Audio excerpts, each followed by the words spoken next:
আদ-দুনিয়া সিজনুল মুমিন ওয়া জান্নাতুল কাফির।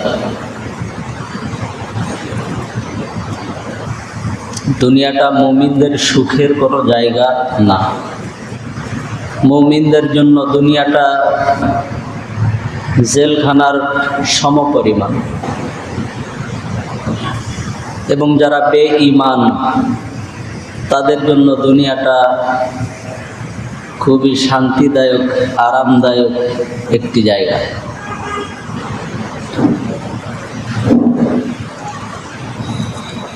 একটি বিষয় বোঝার আছে, যেটি হলো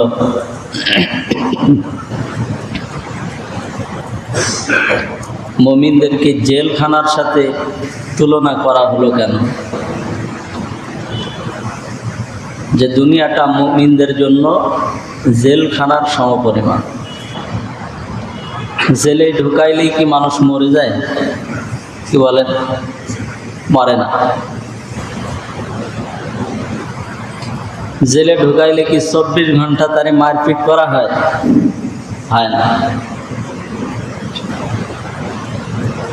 জেলে ঢুকাইলে তার কি ঘুম খাওয়া সব বন্ধ করে দেওয়া হয়? তাও হয় না। জেলে ঢুকাইলে শুধু একটি জিনিস নষ্ট হয়, সেটি কি বলেন তো? শুধুমাত্র একটি জিনিস নষ্ট হয়ে যায়, সেটি হলো যেই ব্যক্তি জেলের মধ্যে থাকে তার স্বাধীনতাটা হারিয়ে যায়, আর কিচ্ছু না। সে জেলের মধ্যে গোসল করে, জেলখানার মধ্যে খায়, জেলখানার মধ্যে ঘুমায়, জেলখানার মধ্যে নামাজ আদায় করে, যদি নামাজি হয়। যদি কোরআন তেলাওয়াত করতে পারে তো জেলখানার মধ্যে কোরআন তেলাওয়াত করে, সব কিছুই ঠিকঠাক চলে। শুধু একটি জিনিস হয় না, সেটি হলো তার স্বাধীনতা নাই।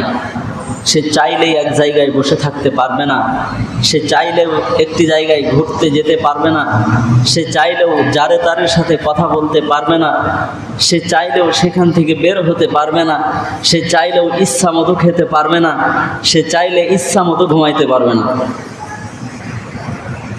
শুধুমাত্র কেবলমাত্র একটি জিনিস জেলখানার মধ্যে গেলে হারাইয়া যায়, সেটা হলো স্বাধীনতা। কি বলেন তো? স্বাধীনতা। ব্যক্তিগত কোনো স্বাধীনতা থাকে না। তাইলে বোঝা গেল মানুষের জীবনের মূল যে জিনিস সেটা হলো স্বাধীনতা। সেটা কি বলেন তো? স্বাধীনতা। এই স্বাধীনতা যদি হারিয়ে যায় তাইলে সব কিছু নষ্ট হয়ে যায়। স্বাধীনতা যদি কন্ট্রোলে থাকে তাইলে এভরিথিং কন্ট্রোলে থাকে। কি বলেন?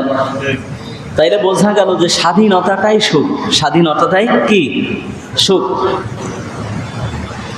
তার মানে জেলখানার মধ্যে গেলে না খেয়ে থাকে না, না ঘুমাইয়া থাকে না, পোশাক বাদে থাকে না, সব কিছুই করে, কিন্তু ব্যক্তিগত স্বাধীনতাটা থাকে না।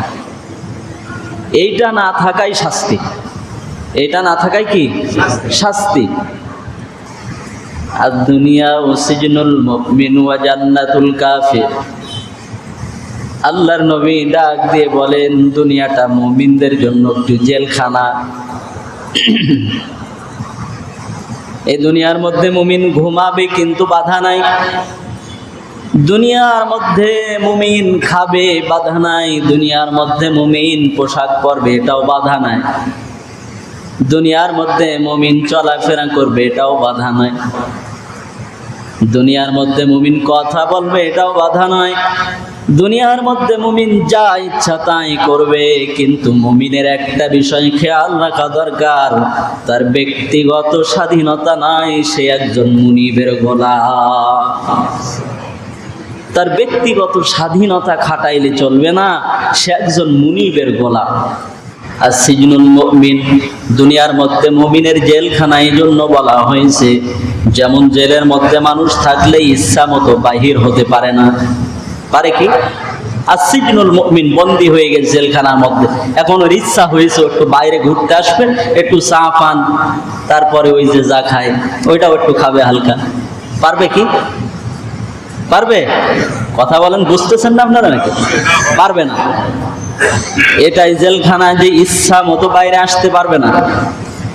আল্লাহর নবী ডাক দিয়ে বলেন, মুমিনের দুনিয়াটা জেলখানা তো এই জন্য বলা হলো, আজান হয়ে গেল, মুমিন ইচ্ছা মতো যেখানে সেখানে বসে থাকতে পারবে না। এটাই তো জেলখানা। আজান হয়ে গেছে, তুমি ইচ্ছা মতো বসে থাকবা দোকানে? না, তুমি না সেই রবের গোলাম। তাইলে রব ডাক দিছে মসজিদে, তোমার এখন আর বসে থাকার সময় নাই, এখনই মসজিদে দো। যেমন জেলখানার মধ্যে যখন গোনা দেয়, ওই সময় যদি কোনো গাদ্দার বলে, না আমি লাইনে যাব না, আমার গোনা লাগবে না, আমি তো ভিতরেই আছি, আমি একবারও বাইরে যাই নাই, কেন বারবার গুনতে হবে? গোনা লাগবে না, আমি যাব না। জেলার শুনবে, পুলিশ শুনবে, বাড়ির পরে বাড়ি, যেমন গোপালগঞ্জেদের লাল হয়ে গেছে এমন লাল করবে না? করবে না বোধহয়? দুনিয়ার ইতিহাসে এমন লাল আর কোন জগতে হয় নাই। রাঙামাটিও এত লাল হয় নাই, গোপালগঞ্জের পিছন যেমন লাল হয়ে গেছে। গোপালগঞ্জ আওলাদের বর্তমান পিছনে যা লাল হয়ে গেছে, এই লালের দাগ ওদের কবর পর্যন্ত যাবে। দেখলে বোঝা যায় যে এই দাগ মৃত্যু পর্যন্ত লুকাবে বলে মনে হয় না। কি বলেন? কোন জেলখানার মধ্যে বন্দী যদি বলে আমার গোনা লাগবে না, আমি এখানে তো আছি, বারবার গোনেন কেন? এই মিয়া, গুনতে হবে না। জেলার বলবে, আয় এদিকে আয়, গোপালগঞ্জ আওলাদের যেমন লাল হয়েছে, তোর একটু লাল বানায় নেই, আয়, গোনা লাগবে না, এটা তোর জুত। তুই জেলখানার মধ্যে মিয়া, তোর ব্যক্তিগত কোনো স্বাধীনতা নাই, জেলের নিয়মে চলা লাগবে। আসসিজনুল মুমিন ওয়া জান্নাতুল কাফির, দুনিয়াটা মুমিনদের জন্য জেলখানা। ইচ্ছা মতো আজান হওয়ার পরও যেখানে সেখানে বসে থাকতে পারবে না মুমিন, কারণ এটা তো নিয়ম। রোজার মাস আসছে, যেখানে সেখানে খাইতে পারবে না, কারণ এটা নিয়ম, এটা মানাই লাগবে। এই জন্য আল্লাহর নবী বলছে, আসসিজনুল মুমিন ওয়া জান্নাতুল কাফির, দুনিয়াটা মুমিনদের জন্য জেলখানা। আর জেলখানার মধ্যে সব কিছু থাকে, শুধু ব্যক্তিগত স্বাধীনতাটা থাকে না। মুমিন যে ব্যক্তি হবে, তারও ব্যক্তিগত কোনো স্বাধীনতা নাই। রব বললেন, বান্দা আজান হওয়ার পরে নামাজ পড়বি, তার ব্যক্তিগত স্বাধীনতা নাই, রবের অর্ডারে নামাজ পড়া লাগবে। রব বললেন, বান্দা রোজা আসলে রোজা রাখবা, তোমার উপরে ফরজ করা হলো। বান্দার ব্যক্তিগত স্বাধীনতা নাই, এখতিয়ার নাই, এটারে ভায়োলেট করে দিবে, আমি মানবো না, পারবো না, এটা অর্ডার। রবের হুকুম, সুদের লেনদেন করবা না, এটা আমি করব না, ব্যক্তিগত কোনো স্বাধীনতা নাই, ইচ্ছা মতো করবো। রব বলছে করবা না, আমি করব না। এটাই হলো যা মুমিনদের জন্য দুনিয়াটা জেলখানা, যে ব্যক্তিগত কোনো স্বাধীনতা নাই। রব যেভাবে বলছে সেইভাবে, আদেশ করছে তো আদেশ মানা, নিষেধ করছে তো নিষেধ মানা। স্বাধীনতা কি জিনিস সেটা আমরা দীর্ঘদিন উপলব্ধি করলাম। কি বলেন? স্বাধীনতা কি জিনিস এটা আমরা দীর্ঘদিন ধরে উপলব্ধি করলাম এই দেশে।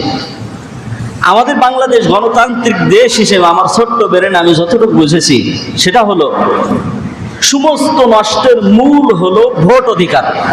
ভোট অধিকার যদি নষ্ট হয়ে যায়, তাহলে সকল সেক্টরে অন্যায়, অত্যাচার, নির্যাতন, নিপীড়ন, জুলুম সবকিছু বেড়ে যায়।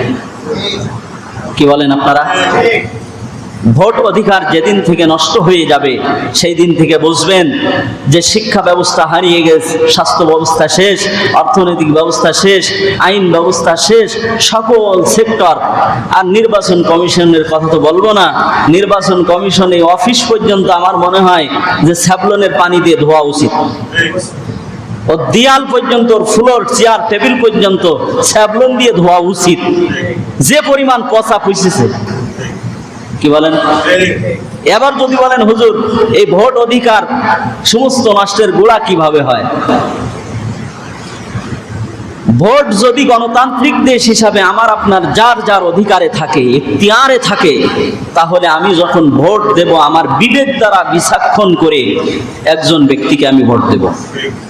আর যেই ব্যক্তি ভোট নিবে, যে প্রতিনিধি হবে, তার সামনের দিকটা এক একটি কদম যখন সে বাড়াবে, সে হিসাব করতে থাকবে যে আমার আবারও যদি ভোট নিতে হয় তাইলে সোজাভাবে চলা লাগবে। কি বলেন? কারণ আমি ইচ্ছা করলেই পারবো না, ভোট যার যার এখতিয়ারে আছে। আমি আমার ইচ্ছা মতো চলে অন্যায়ভাবে বিচার করে জুলুম নির্যাতন করে আবার যদি প্রতিনিধি হিসাবে দাঁড়ায়, তাইলে তো আমার আর কেউ ভোট দিবে না। তাইলে আপনি কি বুঝছেন? বর্তমান আমাদের দেশে গণতান্ত্রিক দেশ হিসাবে সমস্ত নষ্টের মূল কি বলেন তো? ভোট অধিকার। ভোট অধিকার যেদিন থেকে নষ্ট হয়ে গেছে, ভোট দেওয়া লাগে নাই, রাতারাতি ব্যালট বাক্স ভরে গেছে, সেই দিন থেকে অন্যায় আর অপরাধ জুলুম বেড়ে গেছে। কারণ ভোট তো নেওয়া লাগে না। আপনি দিলেও কি না দিলেও কি, আপনি দিলেও পাস না দিলেও পাস, হাওয়াই মিষ্টি, খাইলেও পস্তাবেন না খাইলেও পস্তাবেন, কিচ্ছু করার নেই। এজন্য ভোট অধিকার যদি নষ্ট না হয়ে যায়, তাহলে মনে করবেন সকল সেক্টর ভালো থাকবে। আর ভোট অধিকার যদি নষ্ট হয়ে যায়, সকল সেক্টর নষ্ট হয়ে যায়। এই জন্য দুনিয়াটা এমন, মুমিনের জন্য ব্যক্তিগত স্বাধীনতা নিয়ে দুনিয়ার মধ্যে চললে চলবে না। কভি সুখ হয় কভি দুঃখ হয়, यही का नाम दुनिया है। अभी क्या था अभी क्या है, यही दुनिया बदलती है। দুনিয়াটা তো এমন যে কোনো সময় মানুষ হাসে, আবার কোনো সময় মানুষ কাঁদে। একটু আগে হাসছিল, এখন কাঁদতেছে, বদলাইতে থাকে, পাল্টাইতে থাকে। দুনিয়াটা এমন, এ দুনিয়া বদলতি হয়, বদলাইতে থাকে, পাল্টাইতে থাকে, পাল্টাইতে থাকে। এই সুখ, এই কান্না, এই হাসি, এই কান্না, এর নাম দুনিয়া। আপনি মুমিন হয়ে যদি মনে করেন যে আমি দুনিয়ার সাম্রাজ্য চালাবো, আমি বিরাট আরাম আর আয়েশ করবো, এটা ভুল হবে। মুমিন এই দুনিয়ার মধ্যে সুখ করতে আসে নাই, মুমিন ইচ্ছা মতো চলতে আসে নাই। মুমিন তার ব্যক্তিগত স্বাধীনতা নিয়ে দুনিয়ার পরে বসবাস করে না। সে একজন মুনিবের গোলাম। মুনিব যেভাবে চালায়, মুমিন সেভাবে চলে। রব যেভাবে করায়, মুমিন সেইভাবে করে। কথা বলেন ঠিক কিনা? মুমিন ব্যক্তি তার ব্যক্তিগত স্বাধীনতা নিয়ে চলে না।